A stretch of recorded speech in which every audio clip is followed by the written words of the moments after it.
이런 상황을 승객들에게 알려야 되겠다고 하면서 기내 방송을 하였습니다. 승객 여러분, 여러분들에게 알려드릴 두 가지 뉴스가 있습니다. 하나는 나쁜 소식이고 하나는 좋은 소식입니다. 나쁜 소식은 지금 두 개의 엔진이 다 꺼졌다는 사실입니다. 그런데 좋은 소식은 여러분이 지금 타고 있는 것이 비행기가 아니라 기차라는 사실입니다. 이 타고 있는 것이 비행기였다면 다 떨어져 죽었을 텐데 기차였기 때문에 다 살아있다는 것이죠. 기관사가 어려운 상황 속에서도 당황하지 않고 불안에 떠는 승객들을 위로하기 위해서 긍정적인 마음을 갖도록 재치를 또 지혜를 발휘한 것입니다.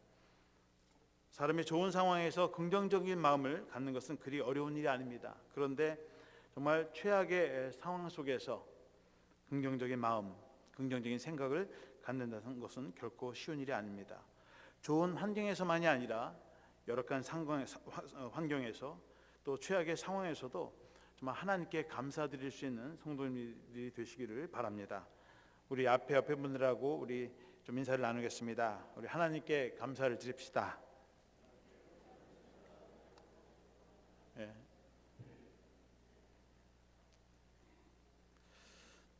오늘 본문의 말씀은 좀 삶 속에서 가장 힘들고 또 열악한 상황 속에서 불평이나 분노하기보다는 오히려 그러한 최악의 상황에서 최고의 감사를 드렸던 욥에 관한 말씀입니다. 욥은 동방에서 가장 의로운 사람이라고 성경은 기록하고 있습니다.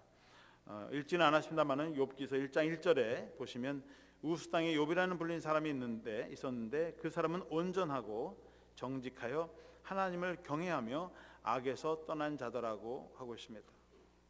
우스 땅에 욥이라고 하는 사람이 있는데 이 욥은 정말 동방에서 가장 의로운 사람이고 가장 온전한 사람이다.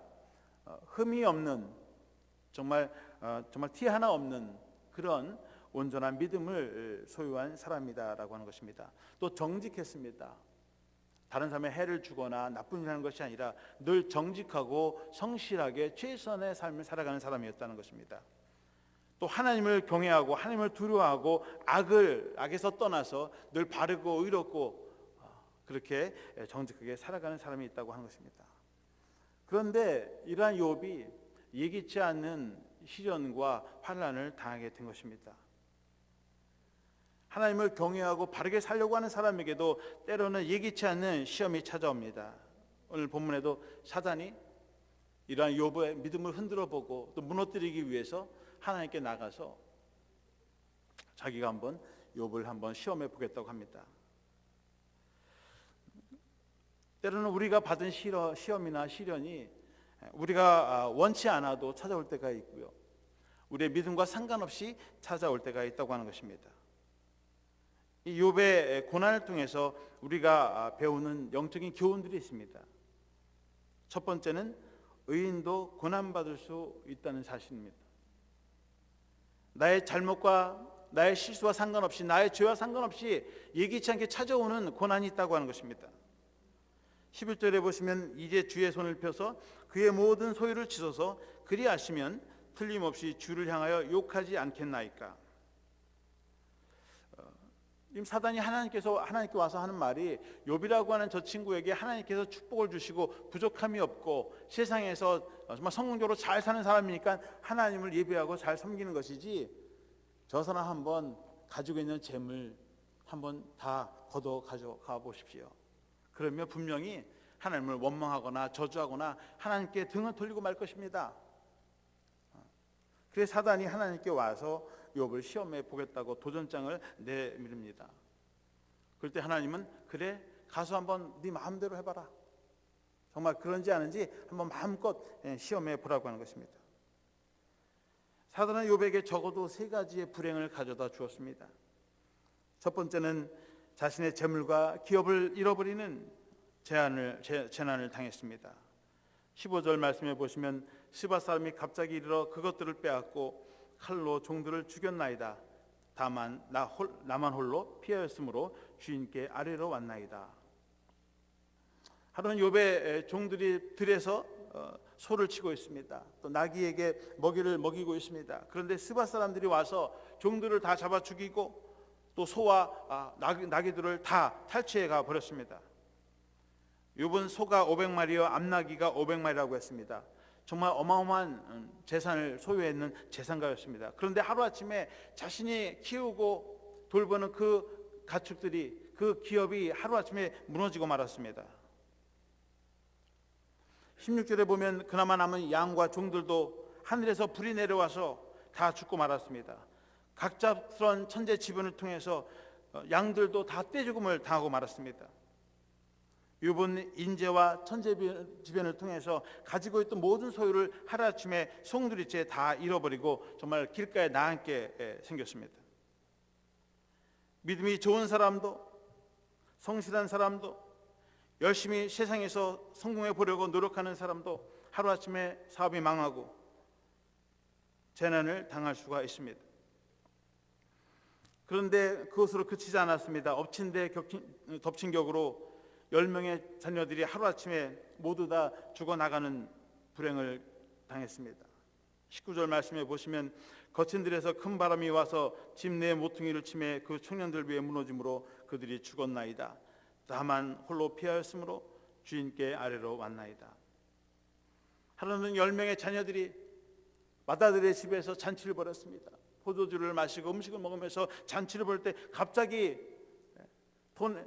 트위스터와 같은 회오리바람이 불어닥쳐서 석가래가 무너져서 그냥 그 집 안에서 모두 10명의 자녀들이 하루아침에 다 깔려서 죽고 말았습니다.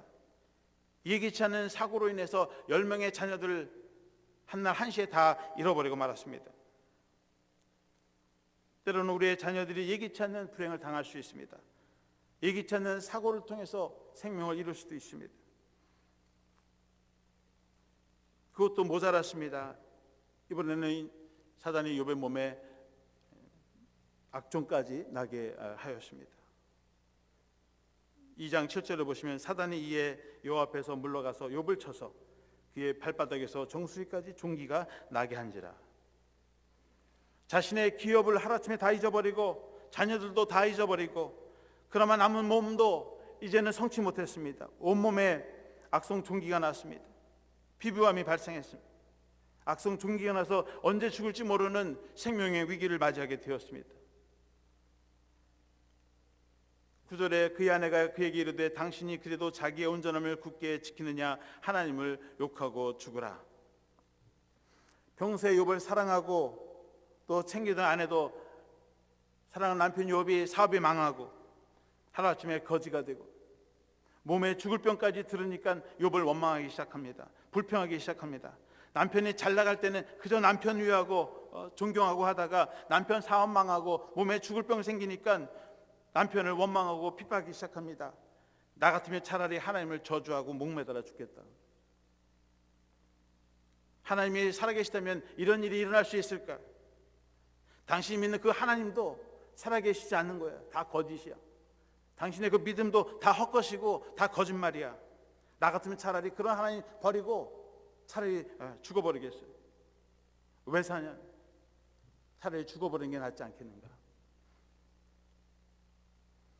2차 대전 때 아우슈비츠 강제 수용소에서 11910사라는 번호로 불리우다가 극적으로 살아난 유대고 정신과 의사 빅토르 프랭클이라고 하는 사람이 있었습니다.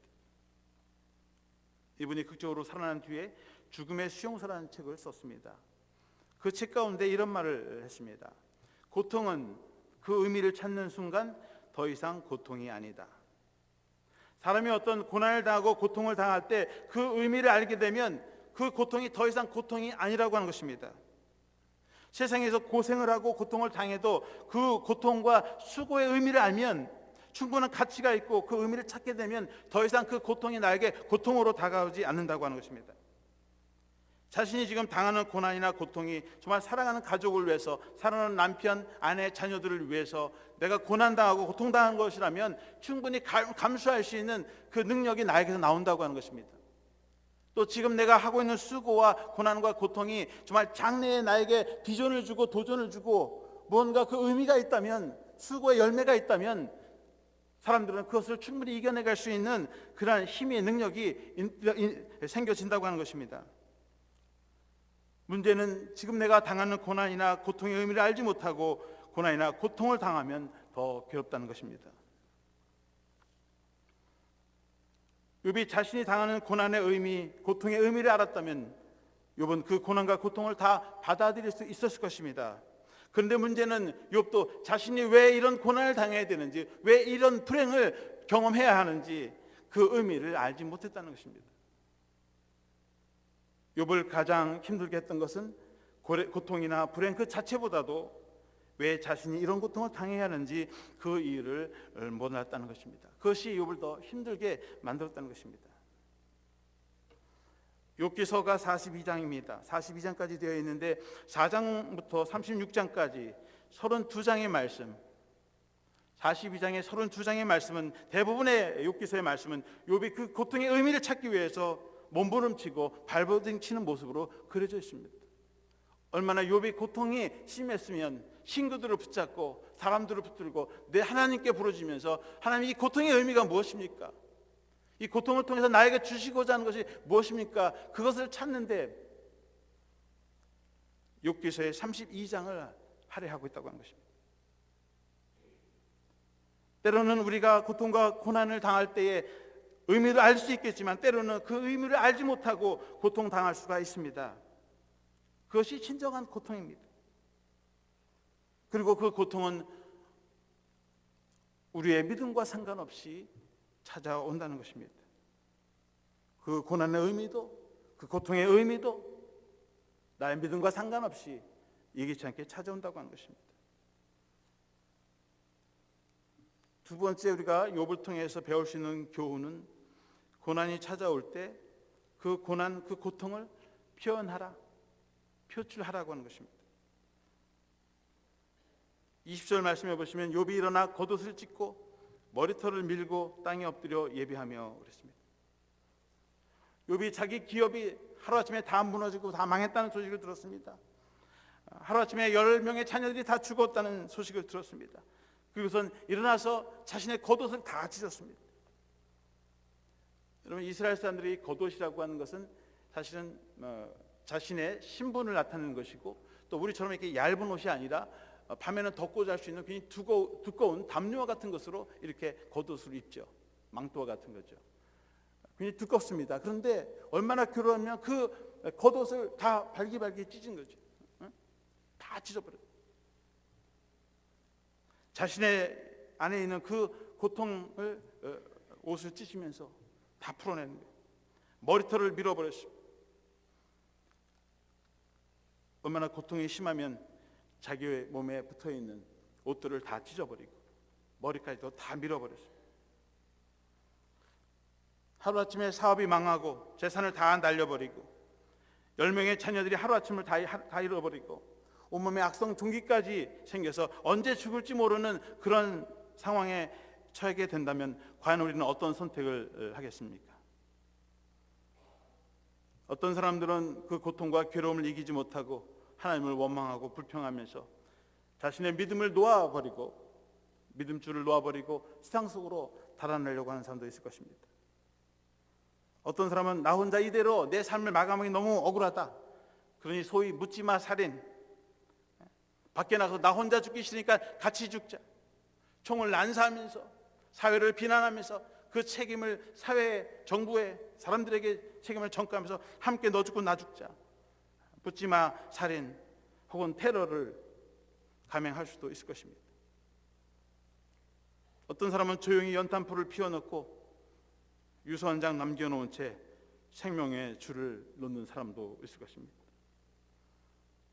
얼마 전 한국에서는 행복 전도사라고 불리우는 한 여인이 자신의 암말기의 고통을 참지 못하고 사랑하는 남편과 함께 조그만 여관방에서 자기의 목숨을 끊고 동반 자살하는 것을 우리가 봅니다. 소위 다른 사람에게 행복을 전해준다고 하면서도 정작 자신은 암의 고통 속에서 견디기가 싫어서 자기 사랑하는 남편과 함께 두 손 잡고 같이 세상을 떠나는, 그래서 우리들에게 정말 큰 충격을 주고 떠나는 그런 사건이 일어나기도 했습니다. 욥은 자신의 고난을 무조건 참고 침묵으로 일관하지 않았습니다. 그렇다고 해서 묻지마 살인을 범한 것도 아니고 세상에 대해서 비난하는 것도 아니고 온몸으로 자기가 그 고난과 고통을 감수했습니다. 그래서 겉옷을 찢고 머리털을 밀어버렸습니다. 슬픈 일을 당할 때, 고통을 당할 때 슬픔을 표현하고 고통을 표현하는 일은 죄가 아닙니다. 20세기를 대표하는 정신의학자이자 호스피스 운동의 선구자인 엘리자베스 큐블러-로스라고 하는 사람이 자신의 베스트셀러 상실 수업에서 다음과 같이 말했습니다. 영어로는 On Grief and Grieving이라고 하는 슬픔 혹은 슬퍼하는 것에 관하여 그런 책을 썼습니다. 그런데 그 책 가운데 이런 말을 기록했습니다. 상실의 아픔을 느낄 때는 그 아픔을 충분히 느끼는 것이 옳다. 사람이 어떤 상실의 아픔, 상실의 고통을 느낄 때는 그 아픔, 고통을 충분히 느끼는 것이 옳다. 그렇게 말을 했습니다. 사람이 어떤 아픔과 고통을 당하면 겉으로 표현하라고 하는 것입니다. 30분 울어야 할 일을 10분 만에 그쳐야 할 이유가 없다는 것입니다. 사랑하는 남편이나 아내, 사랑하는 자녀가 죽게 되면 울지 말라 위로할 것이 아니라 실컷 울으라. 그리고 함께 옆에서 울어주라고 하는 것입니다. 주위의 시선을 의식해서 감정의 표현을 억제하고 무덤덤한 척, 아무 일 없는 척 해봤자 자신에게 아무런 이익이 되지 못한다는 것입니다. 나에게 30분 울어야 할 일이 있으면 30분 동안 충분히 울어줘야 좋다는 것입니다. 1시간 소리를 질러야 될 일이 있으면 산에 가서 어디 가든지 소리를 질러라고 하는 것입니다. 그렇다고 목회자인 저에게 와서 소리는 지르지 마시기 바랍니다. 예수님도 나사렛의 무덤 앞에 와서 그의 친구들이 눈물을 흘릴 때 예수님도 함께 눈물을 흘리셨습니다. 나사로가 다시 살아날 걸 아시면서도 함께 애통해 하시고 함께 그들과 울어주셨습니다. 그렇다고 해서 우리가 우는 것으로 끝내면 안 됩니다. 욥처럼 하나님께 나와서 엎드려서 기도하고 예배드려 하는 것입니다.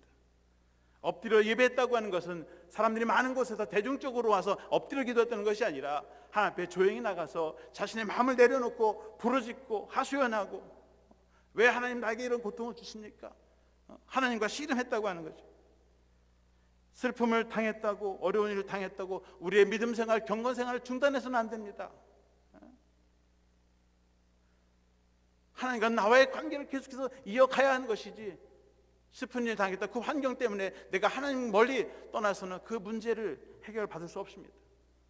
하나님 앞에 나와 엎드려서 기도하고 하나님과 영적인 관계를 지속해 나갈 때 하나님께서 그 문제에 해답을 주시는 줄로 믿습니다. 욥은 최악의 상황에서 하나님께 나아갔습니다. 그분의 도움을 청하고 그분의 뜻을 구했습니다. 더 나아가서 욥은 최악의 상황에서 최고의 감사를 하나님께 드렸습니다. 21절 말씀해 보시면 이르되 내가 모태에서 알몸으로 나왔은즉 또한 알몸이 그리로 돌아갈지라도 주시니도 여호와시요 거주시니도 여호와시오니 여호와의 이름이 찬송을 받으실지니다 하고. 욥은 슬프고 힘들었지만 하나님께 나와 예배를 드렸어요. 괴롭고 힘들었지만 하나님께 나와 찬송의 영광을 올려드렸습니다. 찬송이라고 하는 것은 감사의 제사를 드렸다고 하는 것입니다. 욥은 모든 재산과 재물을 잃어버렸습니다. 또한 욥은 모든 자녀를 잃어버렸습니다. 건강도 잃어버렸습니다. 몹쓸 병까지 얻어서 생명의 위기를 당했습니다. 그럼에도 불구하고 욥은 자신의 최악의 자리에서 정말 하나님께 드릴 수 있는 최선의 방법으로 감사를 드렸습니다. 하나님께 찬양의 제사를 드린 것입니다. 감사의 고백을 드린 것입니다. 욥이 하나님께 최고의 감사를 드릴 수 있던 것은 인생의 원초적인 진리를 알고 있었기 때문입니다. 욥이 하나님께 감사를 드린 것이 지금 닥친 상황이 좋아서가 아닙니다. 욥은 메저키스트가 아니에요. 고난을 당해야 기뻐하는 그런 사람이 아닙니다. 욥이 깨달은 진리는 우리 인간은 이 세상에 나올 때 빈손으로 나온다는 거예요. 알몸으로 나와서 빈손으로 알몸으로 돌아간다고 하는 것입니다. 우리 중에 이 세상에 태어날 때 금반지 끼고 나온 사람 없습니다. 우리 이 세상에 나올 때 자기 집 가지고 나온 사람 없습니다.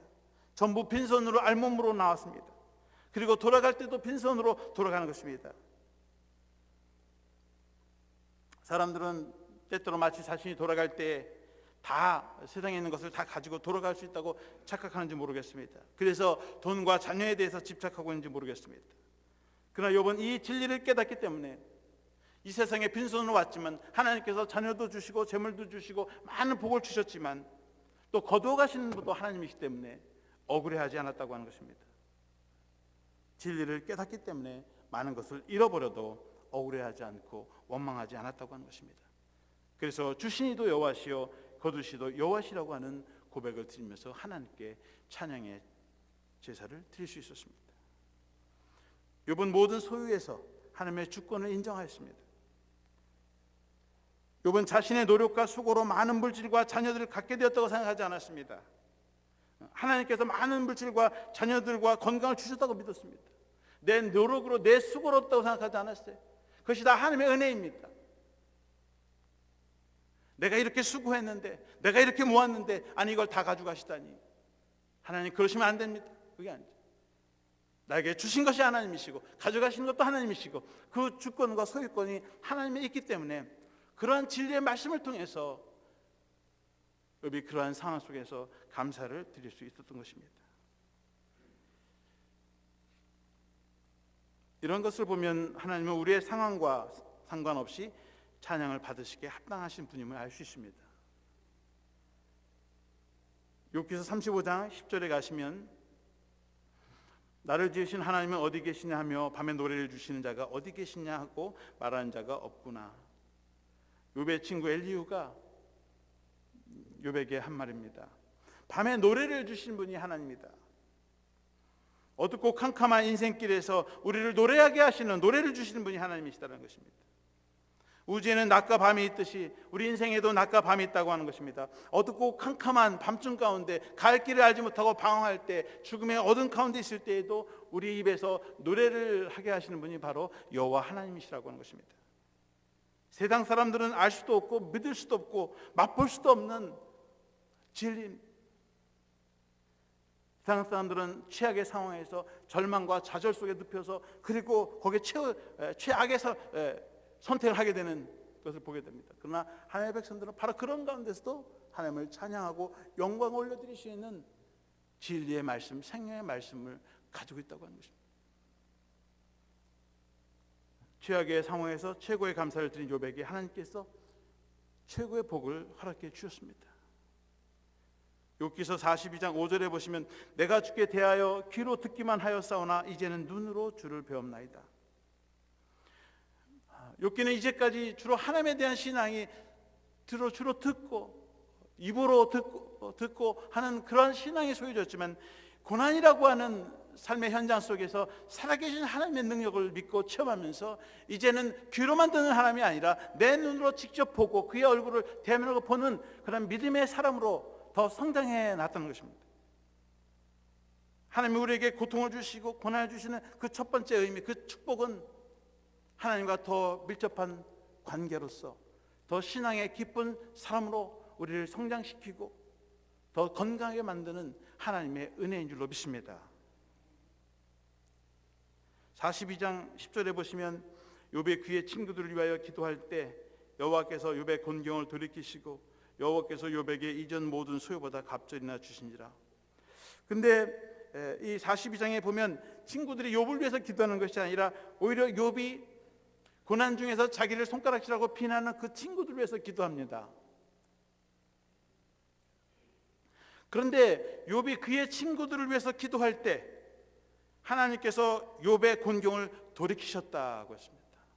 사람들은 고통과 고난을 보면 자기 고난과 고통 속에서 나만 지옥이고 저 사람들은 천국인데 그 사람들은 돌아갈 여유도 없고 기도할 마음도 생기지 않는데 욥은 믿음으로 서게 되니까 자기를 위해서 오히려 염려하고 고통당하고 나를 위해서 고난받는 그 친구들을 위해서 기도했다는 것입니다. 자기를 위해서 기도하는 것이 아니라 그럴 때 하나님께서 그의 기도를 들으시고 중보기도 하는 그 욥의 기도를 들으시고 오히려 곤경을 도래시키시고 여호와께서 욥에게 이전 소유보다 더 많은 갑절이나 축복을 더해 주셨다고 하는 것입니다. 최악의 상태에서 욥은 최선의 감사를 드렸습니다. 없는 물질 가지고 물질로 감사드리는 것, 제사를 하나님께 드리는 것이 아니고, 없는 건강 가지고 건강으로 하나님께 제사를 드리는 것이 아니고, 자신의 자리에서 함께 고통당하는 친구들을 위해서 기도하고 하나님께 나와서 찬양의 제사를 드리고 할 수 있는 최선의 방법을 통해서 하나님께 나아가 감사의 제사를 올릴 때 하나님께서 더 큰 축복을, 최고의 축복을 선사해 주셨다고 하는 것입니다. 사랑의 원자탄으로 알려진 손영환 목사님에 대한 일화가 있습니다. 1948년 여수 반란 사건 때 안재선이 주도하던 자경 폭도들에 의해서 두 아들을 잃었습니다. 1948년 10월 27일 아침 여수 애양교회에서 두 아들을 위한 장례식이 거행이 되었습니다.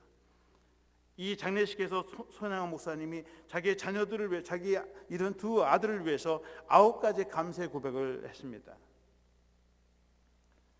첫 번째는 나 같은 죄인의 혈통에서 순교자의 자식들 나오게 하셨으니 감사합니다. 두 번째는 많은 성도 중에서 이런 보배들을 주께서 하필 나에게 주셔서 감사합니다. 세 번째는 삼남 삼녀 중 가장 아름다운 두 아들 장자와 차자를 바치게 된 축복을 감사드립니다. 네 번째는 하나들의 순교도 귀하다 하거늘 두 아들의 순교에 하나님께 감사합니다. 다섯 번째, 예수 믿다가 누워 죽는 것도 큰 복이거늘 전도하다 총살 순교당함에 감사합니다.